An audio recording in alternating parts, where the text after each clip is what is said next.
All right, I'm here now with the Athletic senior writer covering the LA Rams, Jourdan Rodrigue. Thank you so much for joining us. I know you're very well versed with James Gladstone and kind of how the Rams do things, so I really wanted to pick your brain on this a little bit.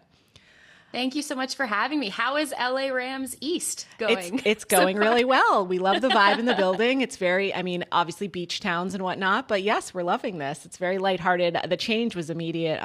Obviously, you've been around James a lot, so you know the deal, but just the whole regime change has been really great here. So it's kind of exciting. And now that we're getting into the draft time, which is obviously the front office's favorite time of year, we're kind of learning a little bit more about him. But what we heard from the interview process was when James Gladstone came in, just his interview as a whole, his vision was really what sold them, because we had been hearing some other names maybe as favorites going in, but James really came in not out of nowhere, but just kind of really won them over with what he had to say. So with your time working with him, were you surprised by that at all? Or were you kind of, yeah, of course, anyone that would talk to him would probably see it that way? When I saw his name included on the list, first of all, I was like, oh, how did Les Snead let that happen? Because he has been so behind the scenes for so many years in LA. But to know James and to have worked with him as closely as I did last year, where I was interned with their draft and scouting department, is to not be surprised by this at all. The way that he not only has a vision and a very meticulous and granular plan for every operation and every part of the talent identification, scouting, and draft process, the talent acquisition process, part of the pro personnel department as well. And the way more so the way he can explain it. Yeah. It was just, to me, I called Les and I was like, all right, good luck keeping this guy now, and it was no surprise. I think to anyone who's ever worked with him, that he quickly dominated this interview and became the guy, because he just can explain a vision and then goes and creates that vision, as he did in Los Angeles when they overhauled their draft department in 2022 and 2023. Absolutely. We've seen that already, even just with free agency, making cap space, letting go of some veterans, some faces that we were familiar with around here. But going into the draft, it's exciting for us to kind of see where this might end up. Obviously, outside looking in, we've seen what the Rams have done the last couple of years. What was James's role in all of that? Because the way you guys have been drafting the last couple of years, the Rams have been really successful. Yeah, well, James was sort of moved into this role to help basically overhaul the entire operation, of not just the scouting processes and keeping what worked, but also modernizing and making things a little bit more progressive in other ways, changing some of the strategy with which they approach the draft, blending certain analytics programming that they were creating, some of which they created from scratch. So Jake Temmie joining the organization, I think, is also quietly a huge and significant move for the Jaguars. Some of the ways that they attacked the draft and strategized, treating it as if it's a game that they're like play calling in, less so sort of a luck of the draw type of thing. And I think that this is going to be really interesting, because you're going to start to see at least some of those, probably not all until next offseason, but at least some of those practices and processes take place immediately with the strategy that they use. I know he's going to be using a call sheet like Les Snead does, like as a play caller would, that you see on the sidelines, like Liam Cohen will when he calls games. He's going to use a lot of these different methods that the Rams also had in place. But knowing James, he's also going to put his own twist and spin on things. And also knowing James, he's a listener. So he's not going to just come in and want to do things only his way, only the Rams way. He's going to listen to what actually works and what has been working and clicking with the scouting department and talent ID process that's already in place. And also making sure that those people feel comfortable with this transition, and that they feel heard, that those methods are also being deployed, as well as sort of this hybrid older regime, newer regime draft that's about to happen. Sure, because we talk a lot about the upper leadership, obviously, with Tony Baselli coming in as EVP and then Liam Cohen as the new coach. But the scouting department is still the past scouting department, other than a couple of pieces that have been added. So a lot of collaboration to see there as to what they're exactly going to do. But they do have 10 picks as of this point.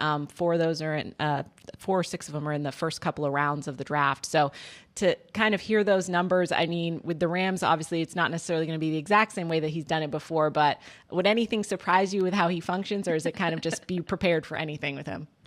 No, you nailed it, because one thing I've learned over the last several years, particularly covering this Los Angeles Rams team, and just how differently they do things relative to other teams across the league, is you go in expecting literally anything. I'd say trading up, obviously in this case, they pick so high in the first round anyway, but like trading up has always been the least likely scenario with this team.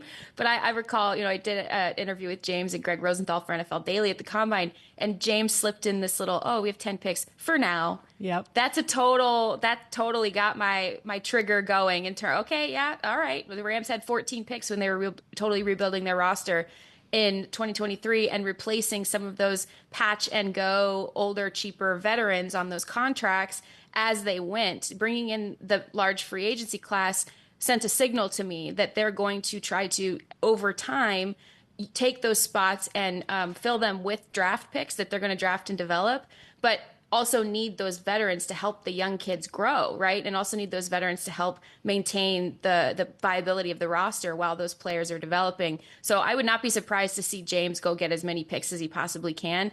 And the Rams found 5 starters in that first class and then 5 in this 10 draft pick class the next season. So I would not be surprised to see him go volume on this.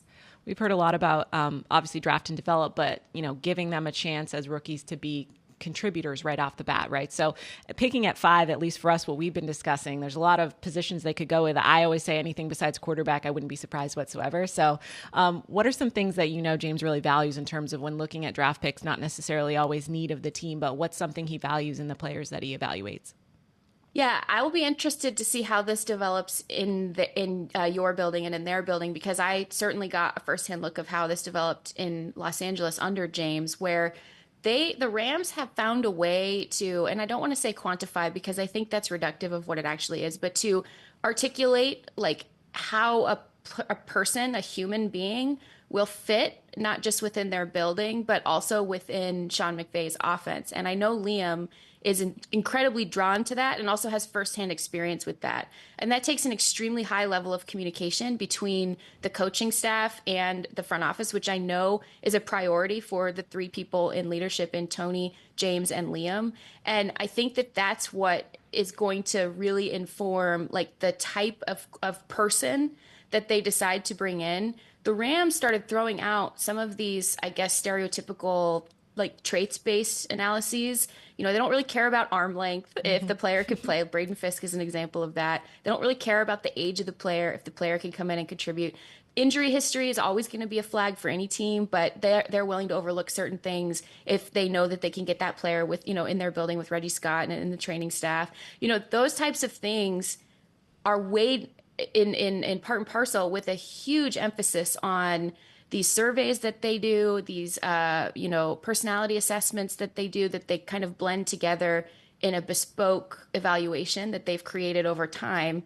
And that informed the quote unquote make him a Ram process that found them guys like Puka Nacua, Kobe Turner, who's an undersized defensive tackle, Braden Fisk, who has short arms, these guys who run slow 40s, but play amazing. It's those types of things that I'm particularly interested in watching the process unfold in Jacksonville, because I know that James has a plan for that alongside Jake Temmie and Liam and Tony. And I think that this is going to be where they really identify now no longer Rams, but Jaguars. What it is to be a Jaguar. Absolutely. We're very excited to kind of see what evolves the next couple of weeks. Jourdan, thanks so much for joining us today. Thank you for having me.